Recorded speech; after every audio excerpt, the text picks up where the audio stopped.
Senator Cormann. Thank you, Madam Chair.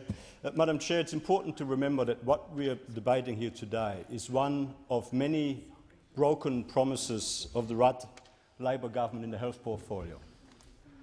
Before the last election, we were indeed promised the world in health.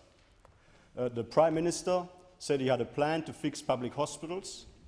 The Prime Minister said that he would enter a new era of cooperative federalism in health.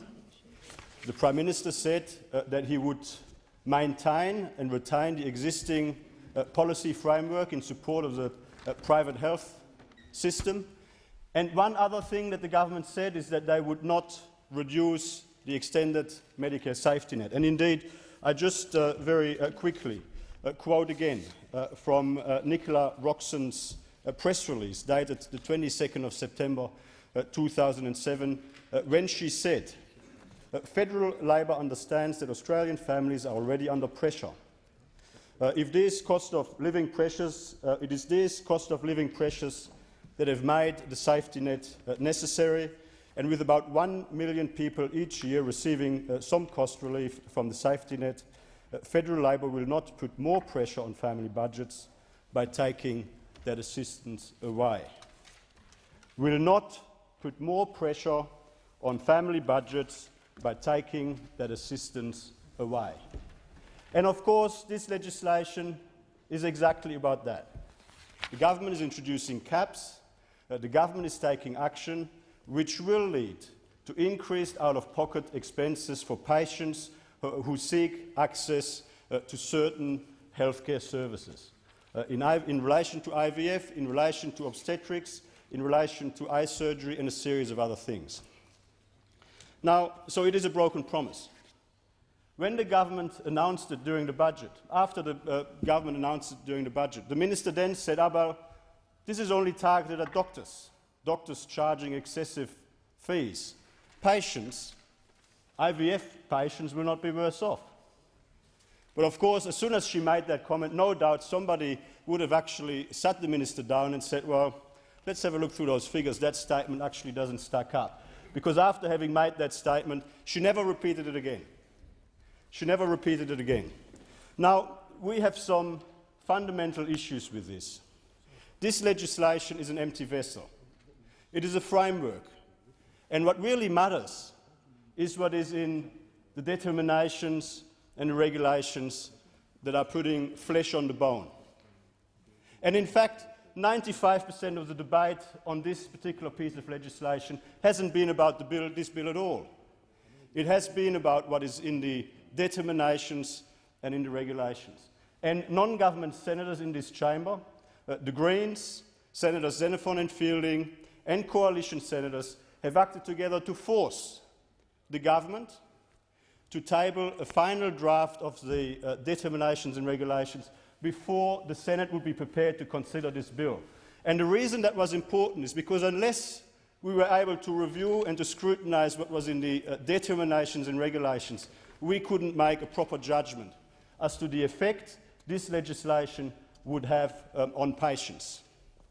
Now, this time round, we were able to do this because we had the leverage of having to give approval to this legislation. There's got to be a positive vote in both houses of Parliament to pass this legislation, and because we insisted on it, that we would not deal with this until we were able to review the detail in the determinations and regulations, the government had no choice but to comply with it. And of course, on this occasion, because of that pressure that we as non-government senators applied to the government, and more importantly, because of the pressure that was applied to the government by patient support groups and by healthcare professionals, the minister had to backflip. She had to make a significant backflip in relation to those items under the determination relating to IVF and assisted reproductive technologies treatment.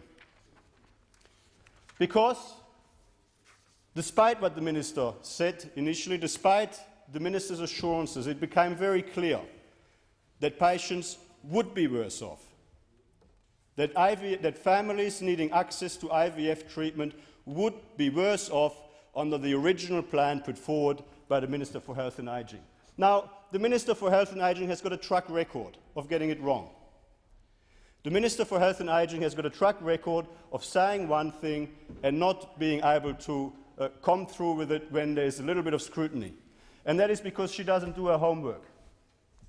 Again and again, because of scrutiny that has been applied in this chamber and through the Senate estimates process, the Minister was forced back to the drawing board. We had, of course, the $105 million budget cut to chemotherapy treatment, which was supposed to come into effect on 1 July 2009. Because of the pressure put on the Minister by healthcare professionals, cancer patient support groups and by this Senate, the Minister had to go back to the drawing board, and to this day she has not been able to come up with a way to make that particular budget cut work without hurting patients. And to this day there is no plan on the table as to how the government is going to implement this. Now, I just want to reflect and make a broader reflection. The government made all these commitments before the election. We're not going to water down the extended Medicare safety net. We're not going to take the private health insurance rebate away. And now the excuse is, well, we've got a global economic downturn. There's a global financial crisis. So that is the justification as to why we've got to make these billion-dollar cuts in the health portfolio. Now, Madam Chair, everywhere else the government is spending like drunken sailors, except in the health portfolio. People who need access to quality health care, people who need timely access to affordable quality health care are being asked to pay the price for Labor's reckless spending. We've got the waste and mismanagement in the education portfolio, the waste and mismanagement with the Julia Gillard Memorial Halls program. We've got the cash splashes.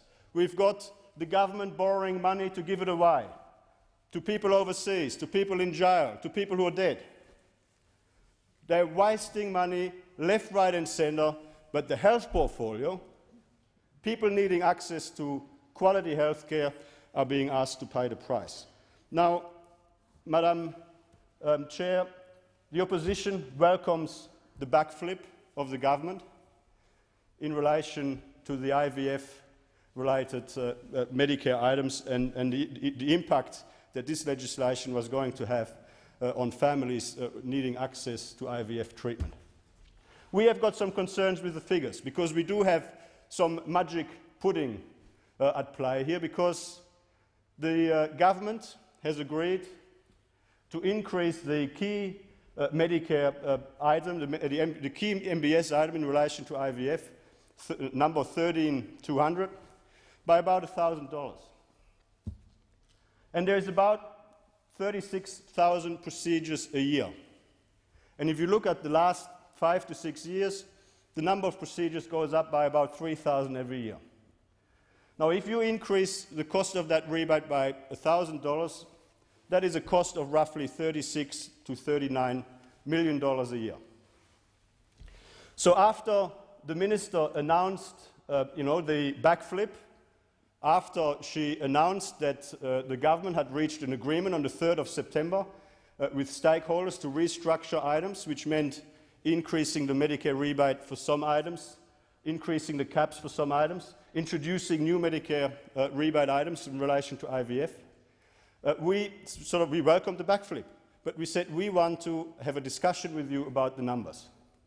We want to make sure, because the Minister went out and said, we've done all of this, families are going to be better off, but there's no impact on the budget bottom line. We will preserve the $451 million saving from this measure, even though we've increased the Medicare rebate for people needing access to IVF treatment, even though we've introduced new Medicare items, even though we've increased the caps for some items. We said, well, that's great. You've obviously come up with a very creative way of doing this. Can you please explain it to us?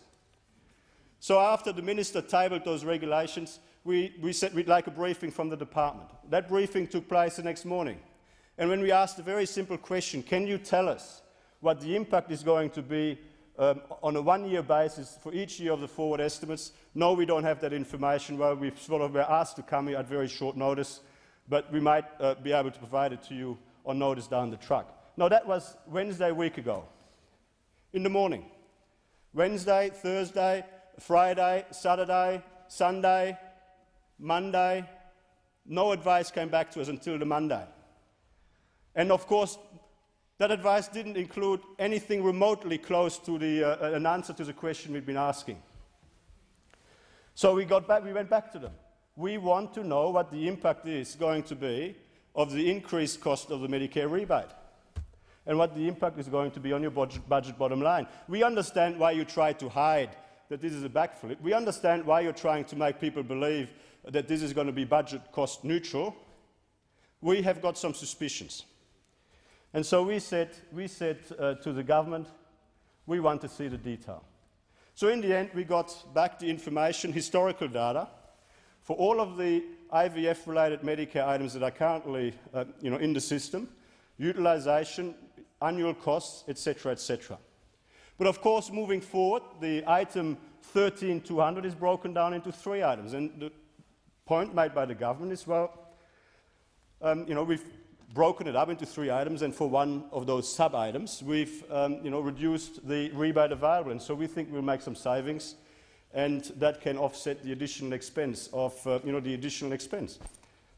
So the obvious question is, well, can you tell us what you expect to be the utilisation for each of those items moving forward, so that we can understand as to why you can actually make the point that this is not having an impact on the budget bottom line? Because that particular item, 13,200, is going to cost you nearly $40 million more per annum based on the decision you've made, unless you can tell us where you think you're going to make the savings. And the answer from the department was, well, we can't give you that information. That is secret information. We can't share that with you. And in the end, on testing and prodding, the only answer we were able to get from the government was, trust us, we're from the government. We are telling you that the budget bottom line is not going to be any worse off. We are giving you our guarantee and our assurance that the budget bottom line is not going to be any worse off. Well, for the opposition, quite frankly, that is not good enough. Given the track record of this government, given the number of budget measures that this Minister for Health and Ageing in particular has got it wrong on, we are not prepared to take the government on trust. And in these opening remarks within this committee stage debate, I just flag that the opposition will move an amendment. And the effect of that amendment will be that for any of the determinations that the government wants to make under this legislation to become effective, the government needs to have the approval of both Houses of Parliament. That is, we are not prepared to take the government on trust. This legislation is an empty vessel. It is framework legislation. The thing that puts the meat on the bone, the thing that actually determines what impact this legislation has on patients, how much worse patients will be off, is what is in the determinations and regulations. And given that fact, and given the experience even in the lead-up to this debate, the coalition is of the view that we should, as a parliament, not give the government a blank cheque. This time round, we were able to force the government into a backflip on some areas where they got it wrong, because they needed our support to pass this legislation. So at least they needed the support of enough non-government senators to get it through this parliament. Next time round, once this legislation is in place, unless we pass this amendment, the government will be able to introduce regulations, make decisions that will result in patients being worse off, without us having to give the government approval for that first. We don't think that it's enough to go through the process of disallowable instruments in relation to these matters. They are a bit clumsy in any event when it comes to MBS items, because it's very difficult to unscramble bad decisions in the context of MBS regulations. And I do hope that I get a further opportunity to contribute to this debate.